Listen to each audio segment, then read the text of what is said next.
buenas noches, estimada audiencia. Nos da muchísimo gusto poder saludarlos en esta noche fría, grabando desde la capital del estado de Veracruz, Jalapa, una noche lluviosa, pero bueno, aquí estamos atendiendo al deber que nos demanda, porque la actividad del estado nunca descansa. Esto es Sin Esquema, sean bienvenidos. Nazaret Montes, ¿cómo estás? Muchas gracias por la bienvenida, Johnny, un gusto tenerlos a todos ustedes viendo este programa. Wolfgang Plasencia, ¿cómo te va? Compañero Johnny, muy bien, gracias a Dios con esta tarde fría pero deliciosa. Fanny Castro. Hola, un gusto estar nuevamente aquí con todos ustedes, aunque haya frío, pero aquí estamos, con toda la actitud. El deber llama, el amor al arte está presente. Y bueno, pues el amor al arte hoy nos dice que tenemos un tema de suma importancia, no solamente en la actualidad, sino a lo largo del desarrollo que tiene que ver con el quehacer público, con la actividad política, que es nada más y nada menos otro tema que Andrés Manuel pone sobre la mesa. Eso sí tenemos que mencionarlo, anteriormente no se había visto tanto como lo es los programas sociales. Así es, efectivamente, ese programa que tal vez es el primero que llega ante la población, a veces más vulnerable, de una u otra forma, que tiene intervención en la educación, en la salud, en el medio ambiente y demás. Pero hay un intenso debate que se ha abierto y los vemos en las mesas de análisis de los programas nacionales, e inclusive se habla de un posible cambio en cuanto a orientación ideológica del Estado. Pero sí nos gustaría, Nazaret, que nos des algún bosquejo, tanto histórico como cuestiones ideológicas de este estado de bienestar, que hoy, si bien es cierto, tal vez no cumple con lo que nos manda la teoría del Estado, la teoría política, en los requisitos específicos, pero bueno, es la cuarta transformación, se genera el beneficio de la duda. ¿Qué nos cuentas de ello, Nazaret? Bueno, primero, para hablar sobre el estado de bienestar, me gustaría hacer algunas precisiones muy concretas y muy exactas de lo que un autor llamado Thomas Hobbes nos explicaba sobre esto. Un estado de bienestar es aquel estado donde se concilia, se prevé, se resuelve, se gestiona cada uno de los problemas que pueda tener la sociedad. Estas líneas argumentativas están expuestas en su libro El Leviatán. Claro. Bueno, tomando en cuenta estas cuatro líneas argumentativas que nos plantea Thomas Hobbes, habrá por hacer un análisis qué está cumpliendo y qué no está cumpliendo México. ¿Por qué? Puede cumplir en algunos puntos, pero de igual manera no puede estar cumpliendo en algunos puntos. Un ejemplo muy burdo: puede cumplir en materia de turismo, claro, pero no puede cumplir en materia de seguridad pública. Entonces ahí nosotros vamos a encontrar un contraste de qué sí y qué no. En segundo punto, las políticas o los programas sociales, todo programa social en el contexto amplio, en su teoría, va destinado al mejoramiento de la sociedad, a la mejora de la calidad de vida de cada uno de los habitantes de un territorio en específico. Todos estos procesos históricos se vienen dando en México a partir del año de 1917, formalmente, cuando empiezan los derechos sociales con la Constitución Política de los Estados Unidos Mexicanos. Reconozcamos derechos sociales como el derecho a la educación, el derecho al trabajo y el derecho a las tierras, el claro, 3, el 123 y el 27. Sí. Y posterior a ello, pues pasaron los años, y para los años de 1940, el gobierno mexicano se da cuenta que los programas sociales o las políticas sociales no eran la panacea de todo problema público y no eran la panacea para resolver los conflictos económicos y sociales que nosotros teníamos como país. Y viene un proceso de industrialización, en donde ese proceso de industrialización trata de combinar un poquito lo que claro, viene siendo la política social y la política de inversión, precisamente de industrialización. Sí. Y es así, pasan los años y viene Luis Echeverría con una política populista, él se le llamó así, haciendo, por ejemplo, Infonavit, sí, y el FONAFE, Fondo Nacional del Fomento Ejidal. Sí. Y posteriormente viene Salinas de Gortari con el programa Solidaridad, bueno, con la política Pronasol, ¿no? Pronasol, sí, primero, Pronasol, que se volvió Solidaridad, después se volvió Prospera y no sé cuántos nombres ha tenido, no, pero ha sido en esencia, ¿no? Hambre también Prospera, es otro, ¿no? La Cruzada Nacional, ¿no? Entonces, ese es el contexto histórico que nosotros en México tenemos de los programas sociales, claro, en aspectos muy grandes, muy amplios, pero siempre tomando en cuenta que se debe de atender al estado del bienestar, al estado que planteaba en su momento Thomas Hobbes, con que un estado que resuelve, concilia, conduce y gestiona. Oye, Sí, Nazaret, fíjate. nos queda claro, perdón, Fanny, que efectivamente la esencia que tiene sobre todo la Constitución mexicana, recordamos que es referencia para derechos sociales, como bien nos puntualizas en el 123, 27 y tercero constitucional principalmente. ¿Qué nos cuentas con respecto a las figuras que se han utilizado alrededor del mundo? Sabemos que de una u otra forma tienes razón en el sentido de que, bueno, se tiene que cumplir con la parte social. También no se trata tampoco de hablar de socialismo, de comunismo o algunos conceptos por allí que encontramos en la ciencia política, pero sí nos gustaría que más o menos nos contaras en cuanto a lo que ha pasado en el mundo, en el tipo de bienestar y de qué manera crees que en México puede impactar. Sabes, también hay un dato que me gustaría que lo mencionáramos y es el tema de que con esta cuarta transformación la Secretaría de Desarrollo Social, que era la que nosotros conocíamos ya de tal forma, ahora ya no es así, ahora se llama, como lo viene comentando Nazaret, Secretaría de Bienestar. La Secretaría de Bienestar, Secretaría de sí, claro. Bienestar, y esta secretaría está jugando un papel muy importante porque en gobiernos anteriores no se le había apostado, yo creo que tanto como Andrés Manuel le está apostando, a estos programas sociales, donde actualmente las cifras de apoyo ya rebasan el 40%, tomando en datos de la población.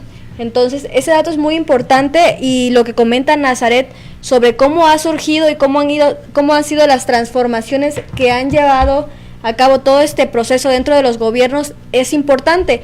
Y nosotros, de alguna forma, hemos ido relacionando a lo largo de la historia cuando se habla de programas sociales. Sabemos que cada gobierno cambia de nombre, los programas son muy parecidos. Normalmente siempre en las comunidades la dinámica para escoger quiénes tienen esos programas sociales es distinta, pero siempre estamos ahí, creo que toda la población al pendiente de esos programas sociales, y lo que comentan Asa es importante, porque no conocemos esa parte de la historia de los programas sociales y cómo nació y cómo ha ido transformándose a lo largo de los presidentes. Fíjate que aquí, atendiendo a lo que mencionaba Johnny, el marco internacional, hay que contemplar, claro está, la Agenda 2030. Sí, claro. Hay que contemplar a las Naciones Unidas y hay que contemplar a la OEA, Sí. en donde estos organismos internacionales hacen recomendaciones a México de cuáles podrían ser las líneas de acción o por dónde deberíamos de irnos. Claro ejemplo está de que apenas el año pasado antepasado en 2016, hizo unas fuertes recomendaciones a México en temas anticorrupción. Sí. Actualmente está haciendo recomendaciones en temas de un desarrollo sostenible, en donde nosotros debemos de procurar más al medio ambiente y promover los recursos junto con las energías renovables. Claro. Entonces, bajo este enfoque, nosotros vamos a entender o vamos a analizar que las políticas o los programas sociales no vienen siendo simplemente de un sexenio, sino que para que verdaderamente puedan funcionar, porque en esencia los programas sociales son buenos en tanto a su contenido, tanto a su intención son buenos, pero no pueden funcionar en un periodo de 6 años, que viene siendo un sexenio. Tienen que traspolarse a un periodo de 18 años, de 24 años, y por eso es la razón que tanto el programa de solidaridad es el único que ha persistido durante la historia, que lo implementó Salinas, y hasta la fecha quizá apenas se puedan ver algunos de los resultados que se tenga de ese programa. Fíjate que me llama la atención la figura en este caso de la aplicación internacional, de derecho internacional particularmente, y precisamente ahí consultamos a Leonel Pérez Nieto, académico de la Universidad Nacional Autónoma de México, que dice que precisamente la intervención que se puede dar en manera internacional gira en torno a, derechos humanos y relaciones comerciales. ¿Por qué digo esto? Puntualizo en relaciones comerciales porque, por ejemplo, hoy el TEMEC habla de la anticorrupción, habla del combate a la pobreza. Sabemos que antes de que saliera Enrique Peña Nieto de su administración, firma en este caso el Tratado de Libre Comercio entre México, Estados Unidos y Canadá, y eso da apertura a este tipo de situaciones. Hay algo, Wolfgang, que sí me gustaría comentar muy puntualmente contigo, es sobre la esencia. Actualmente Nazaret dijo, y respaldo ese comentario, que precisamente la esencia de los programas sociales es, entre muchas cosas, el más importante, el combate a la pobreza como tal, en un concepto, digamos, sustantivo, en un concepto en cuanto a creación de principios, formación axiológica, metodológica y demás aspectos. Sí me gustaría que nos pusieras en panorama en ese tema, Wolfgang. Bueno, buenas noches, qué gusto saludarlos. Totalmente de acuerdo, ¿no? Cuando hablamos de lo que son los programas sociales, pues no estamos hablando de nada nuevo, ¿no? También nos damos cuenta que el combate a la pobreza es mediante estos programas sociales.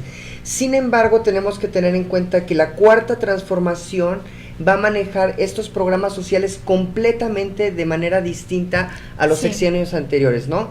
Entonces, lo primordial es aquí combatir la pobreza. Claro. Y tenemos que tener en cuenta, Johnny, como bien mencionas, que la gente cuando escucha pobreza piensa en una pobreza de manera general, pero hay 3 tipos de pobreza, claro, ¿no? sí. Tenemos la pobreza alimenticia, que es no contar con la economía para tener lo que son la economía para la canasta económica, ¿no? Para la canasta básica. Oh, yeah. Y bueno, esto es algo bastante Y que es una realidad en gran parte del país. Es una realidad, ¿no? También tenemos lo que son la pobreza de capacidades, ¿no? La pobreza de capacidades, donde no se cuenta ni con seguro, ni con educación, ni con otro tipo de medios, ¿no? Entonces esto es bastante duro para mencionarlo. Y finalmente también tenemos la pobreza de patrimonio, no tener ni siquiera un patrimonio, no tener ninguna de las anteriores, entonces es algo que realmente conlleva algo bastante difícil. Fíjate que aquí un comentario rapidísimo, menciona los 3 tipos de pobreza. La primera la mencionaste de la canasta básica. Así es. Y programa social, cruzada contra el hambre. Sí. Segunda carencia, la carencia Bueno, de que ahora esa cruzada con hambre en el gobierno de Andrés Manuel, de hecho, se llama canasta básica. Bueno, canasta básica, que es uno de los tantos programas Terminologías, sociales que además. tiene. De los 11 programas, tiene De 11 los 11, programas sí. Andrés Manuel. Sí. La segunda carencia de capacidades, vendría siendo programa Seguro Popular, en donde se atienden y la universalización, la apertura a los seguros, la universalidad del seguro. Y la tercera carencia que la vienes manejando, ¿cuál era?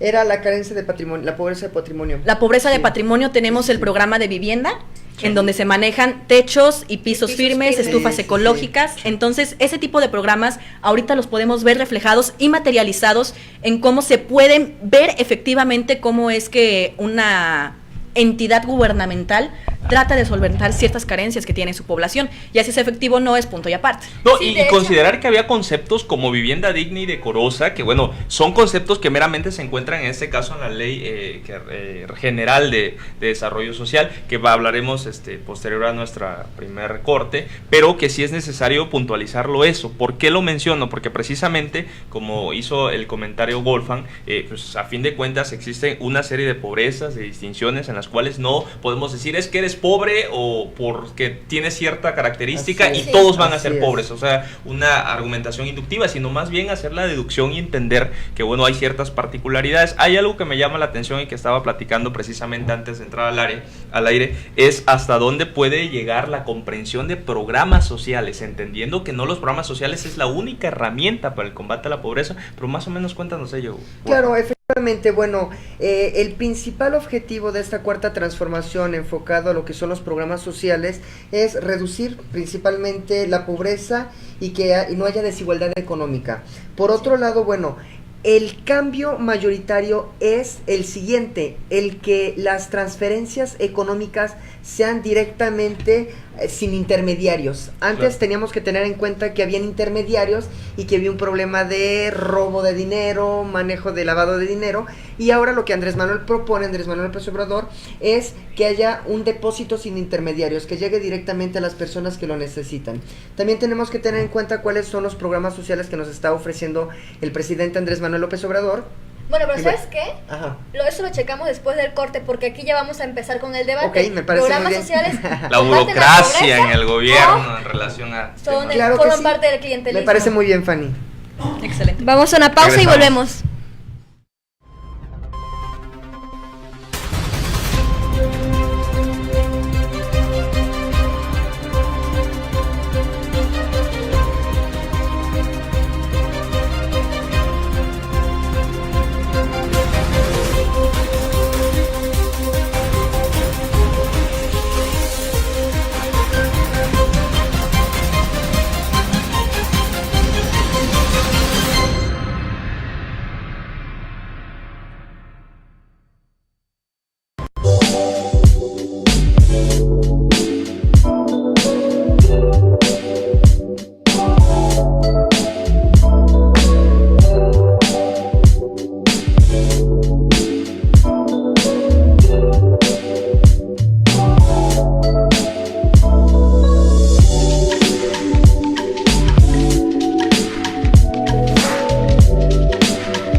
pues aquí de vuelta con el programa, mandamos un atento saludo a Marco Art, mandamos saludos a Luis Gerardo Martínez, que nos menciona a todos nosotros, hashtag orgullosamente sin recreo. Igual mandamos un saludo a Abigail Bello Gallardo, dice: aquí en casa todos los vemos, felicidades por su programa y muchas gracias por estar con nosotros cada jueves a las 8 de la noche. Gracias a Marco Polo porque nos está sintonizando en este preciso momento. ¿Sabes qué? También hay que mandarle un saludo a Lluvia y a Daniel Zafra, que ya veo a Lluvia conectada y esperemos Daniel también esté por ahí viéndonos. Y no podemos continuar sin mandarle saludos a la maestra Arelia Sogobio, filósofa de allá del sur de Minatitlán. Y para concluir con estos saludos, quiero mandar saludos hasta Francia, que nos están viendo. Mi compañero Bobby Tai, él es maestro, entonces nos está viendo a las 3 de la mañana. Órale. Desde Francia. Un saludo. Un saludo. Somos un programa translacional. Así es. Y bueno, pues continuando en el tema, querida audiencia, les decimos que el tema de lo que es, en este caso, el combate a la pobreza y algunos elementos por ahí que resultan ser cánceres sociales, radica precisamente de una reforma constitucional, precisamente en donde el artículo 26, de manera muy puntual, establece, en primer lugar, de qué manera el Estado puede contribuir al combate a estas problemáticas, coadyuvando a la educación, al desarrollo social y a otros elementos entre ellos. Se crea un Consejo Nacional en 2014 de Evaluación de la Política de Desarrollo Social, que es el Coneval, es decir, la medición y demás elementos de las políticas públicas y específicamente los programas sociales en la materia, y hay una ley secundaria, una ley general que en este caso va a influir y va a dar vida administrativa, normativa a lo que es la implementación de los programas, tal es el caso de la Ley General de Desarrollo Social. ¿Por qué menciono esto? Porque a grandes rasgos, podemos consultar la norma allí en la comodidad de sus hogares desde internet, pero quiero señalar un punto importante que va a ser tal vez la incipiencia para empezar a debatir. ¿Por qué lo digo? Porque establece los principios de libertad, justicia distributiva, autodeterminación y libre determinación de los pueblos indígenas, perspectiva de género, transparencia, integralidad y sustentabilidad. ¿A qué me refiero con eso? Que ya era una letra que estaba constitucionalmente respaldado. Es decir, estamos hablando de un derecho humano específicamente, entendemos los primeros 30 artículos de la Constitución 29, sí, como derechos humanos, garantías individuales y toda su integración. Y de qué manera lo interpretó el Estado y muy específicamente el gobierno en los anteriores sexenios. Ya está Pronasol, ya está Progresa, anteriormente con Peña Nieto el Prospera y hoy con Andrés Manuel el Plan de Bienestar. Entonces, para analizar este tema sí es interesante ver hasta dónde se encontró la burocracia y sobre todo el juez de quién iba a supervisarlo. Y digo esto porque, a ver, la Secretaría de Educación Pública, la Secretaría de Salud, la Secretaría de Hacienda y Crédito Público conformaron un Programa Nacional de Desarrollo Social. Ojo, no es lo mismo que el Plan Nacional de Desarrollo. Se ha tratado de desvirtuar. Bueno, para empezar, hoy no contamos todavía con un Plan Nacional de Desarrollo, ni mucho menos con un veracruzano. Pero sí, es coadyuvancia a ese tipo de situaciones. Había una desviación de recursos, lo platiqué con Fanny antes de entrar. Tal pareciera que jalaba recursos de salud, de medio ambiente, con el amparo de decir que era para el desarrollo social. Bueno, pero sí, ahí también pasa otra cosa que comúnmente o en el idioma coloquial se le llama la licuadora financiera. Claro. Sí. En donde jalas dinero prácticamente de todos lados y el dinero quién sabe dónde quedó y a ella se comete el delito de cohecho, de peculado. Ya una parte importante que es la parte monetaria dentro de los programas sociales, donde sí hay que tener en claro que la diferencia que tiene este gobierno con los que ha tenido han habido anteriormente, es que ahorita los programas, ahora sí, el programa social o el recurso no se va a dar a través de los programas o a través de pequeñas asociaciones, que lo único que hacían o de alguna forma se llevaba a cabo dentro de esos programas era el desvío de recursos. Pero fíjate, hay otro punto en donde precisamente eso ya estaba en gobiernos anteriores, lo trataron de aplicar inmediatamente, lo intentaron aplicar cuando fue el temblor, sí, el temblor del año pasado, en donde sí, daban monederos o daban tarjetas con recurso, pero pues las tarjetas eran directo para los beneficiarios, pero estaban clonadas o estaban vacías o no tenían los fondos. Entonces no es algo como que muy novedoso que sea de este bueno, sexenio. tal vez, no, es que lo novedoso aquí es que tú lo comentas, fue en esa ocasión y las tarjetas eran clonadas y algunas no tenían dinero. Aquí la tarjeta, incluso tú haces tu cuenta, por ejemplo, los que están inscritos al programa de Jóvenes Construyendo el Futuro, tú haces tu cuenta y el dinero te va a llegar directamente a ti a través de un depósito que se te notifica. Entonces, en ese sentido, así en también ese programa, estaban las becas en para ese programa, estudiantes. En cuanto a ver, para ponerle Antes- carbón al fuego, a la Antes de fogata. esto, bueno, yo quisiera comentarles lo siguiente, que es muy Sí. importante y en base me parece pertinente en este momento comentarlo, compañero Johnny, antes de que continúes, muchas gracias. Sí. Es lo siguiente, que la gente piensa que en esta cuarta transformación lo que está ocurriendo con Andrés Manuel López Obrador es regalar dinero, ¿no? Y están hablando de que se van a mantener huevones, de que se va a fomentar la mediocridad. Hay que ser sinceros de lo que está apareciendo en las redes sociales, ¿no? Sí. Sin embargo, Andrés Manuel López Obrador respondió: regalar dinero funciona bien, pero si se hace bien. Claro. Entonces, no se está pensando la manera más adecuada de invertir ese dinero a las personas, pero también cuando se habló de que se estaba fomentando huevones o que se podía hacer un mal uso de ese dinero, de ese ingreso, bueno, pues hay que tener en cuenta que él está proponiendo lo siguiente, él está proponiendo... Espera, es que no puedo, Wolfa, porque la frase que acabas de decir es como de las peores que ha dicho Andrés Manuel. Les invitamos que hagan sus preguntas, querida audiencia, y hay que decir algo. Para ya entrar en debate y ponerle un poco de carbón a Fanny y encienda la corbata.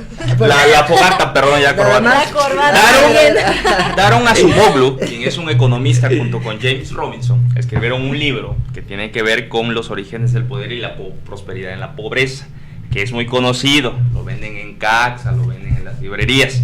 ¿Por qué fracasan los países? Entre ellos toca un tema muy puntual, que es caer al clientelismo político. Ahora sí, Fanny, háblanos del clientelismo en los programas sociales. Así es, bueno, para empezar, como les comentaba, este gobierno le está apostando demasiado más de lo que nosotros esperábamos, yo creo, a los programas sociales, ya que, por ejemplo, se tiene destinado en presupuesto para el año 2019 317 mil millones de pesos distribuidos en 11 programas, los cuales, ahora sí, el mayor peso está en 3, que es Jóvenes Construyendo el Futuro, que no es una beca como tal, porque sí hay que decirlo, es como una capacitación que dan los jóvenes y que de alguna forma este programa ayuda a las pequeñas y medianas y grandes empresas a través de los capacitadores. También la pensión para el bienestar de personas con discapacidad es algo que le están apostando demasiado. De hecho, se va al 53%. Ahí es pensiones para adultos mayores. Uh-huh. Ah, sí, con el perdón, 53. pensiones para adultos mayores y las becas a estudiantes, que ahí ya comprenden 3 modalidades. Aquí el detalle está en que hemos visto y yo creo que sido testigos de cómo se genera o cómo se ocupan estos programas. No voy a hablar ahora sí, o no voy a poner como ejemplo en las ciudades porque no sé cómo funciona, pero sí en comunidades o municipios, los programas que tienen a nivel federal forman parte del clientelismo, y lo digo así como tal porque cuando hay proceso electoral, y lo voy a poner como ejemplo el programa que tenía Prospera, Sí. cuando era un proceso electoral había vocales. ¿Qué le decían a las vocales? Oye, vocal, tú ayúdame a coaccionar, dicho de otra forma, a las personas, porque necesitamos el apoyo, se te está apoyando, y si no colaboras, ya sabes, te quitan el programa. Fíjate que eso platiqué Sí, es cierto. con Nazaret antes de entrar al aire. Me gustaría tu comentario, Nazaret, puesto que, a ver, existía o existe más bien dicho una Contraloría Social. Olvídense de Contraloría General en el Estado o Secretaría de la Función Pública a nivel federal, sino social, es decir, como organismo dependiente de la institucionalización de los programas sociales. Tal parece que la Fiscalía Especializada para Atención de Delitos Electorales, la FEPADE, que pues sabemos que pertenece a la Procuraduría General de la República y aquí a nivel estatal a la Fiscalía General del Estado, pues solamente castiguen tiempos y jornadas electorales. Sí. ¿Qué opinas de ello, Nazaret? Fíjate que el clientelismo no me gusta, los programas sociales en esencia me gustan, pero no comparto en lo que se han transformado en México. Entonces estoy en contra de un programa social que se vuelva totalmente clientelar y estoy en contra de un programa social que se vuelva totalmente asistencialista. Sí. Entonces, atendiendo a lo que mencionabas de los delitos de la FEPADE, de los delitos que son atendidos por la FEPADE y por la Contraloría Social, las Contralorías Sociales verdaderamente están funcionando. Esa es una cuestión y esa es una pregunta muy fuerte que nosotros debemos hacer, porque como ciudadanos, la mayoría de nosotros, o quizá algunos, no quiero generalizar, no se tiene conocimiento de cómo funcionan estas Contralorías Sociales, porque sí existen, que dependen de una parte administrativa, ya sea de algún municipio o de gobierno del estado, que dependen, sí, pero el ciudadano tampoco es el que se vaya a involucrar. Claro.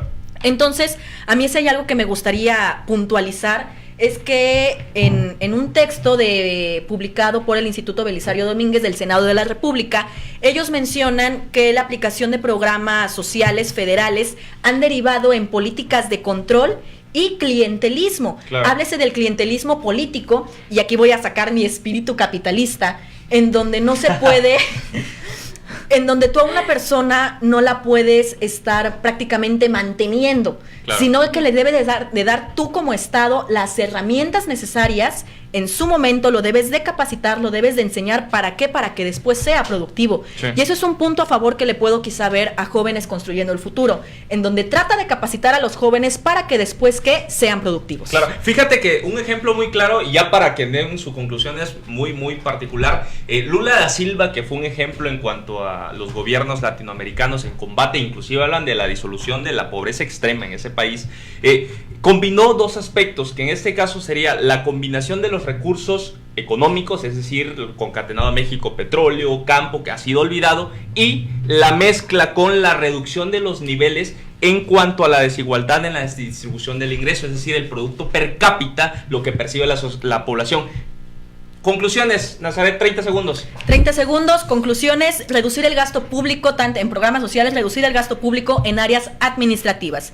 Segunda conclusión: corregir la duplicidad que existe en programas sociales a nivel estatal y federal, evitar la duplicidad y la burocracia excesiva, y una coordinación interinstitucional a los 3 niveles o los 3 órdenes de gobierno. Wolfgang. Paciencia, confianza y, bueno, pues, unión. Ya me recordaste a Duarte, con prudencia, paciencia, verbal contingencia. Hay que tener paciencia. Estamos comenzando la cuarta transformación y siento que todavía vienen cosas mejores. Viene ¿no? mucho, y hay que estar unidos todos, ¿no? No nada más cargársela al gobierno, sino que nada más también nosotros. Derecho subjetivo que planteaba Ofel. Nazaret, Fanny Castro. A favor de los programas sociales siempre y cuando sean regulados, y también tomar en cuenta que el clientelismo político, el clientelismo como tal ya es considerado como un delito grave, y yo creo que a partir de ahorita las cuestiones respecto a los programas sociales en temporadas electorales va a cambiar mucho. Yo, a manera de conclusión, atender precisamente los recursos económicos, volver a rescatar el campo, volver a rescatar el petróleo que ya se nos estaba yendo, muchos elementos importantes, y sobre todo estar al día en las condiciones macroeconómicas. El mundo nos está volteando a ver, atención con la geopolítica, hoy está dando un giro muy importante a nivel mundial, pero bueno, se nos ha agotado el tiempo como todo. Estimada audiencia, muchas gracias por seguirnos. Esto es Sin Esquemas y nos vemos la siguiente semana con otro tema muy importante. Los jueves a las 8 p.m. porque nos están preguntando qué día pasa el programa, así que, como lo dijo mi compañero, nos vemos la próxima semana a las 8 de la noche. No se lo pierdan. Muchísimas gracias, buenas noches.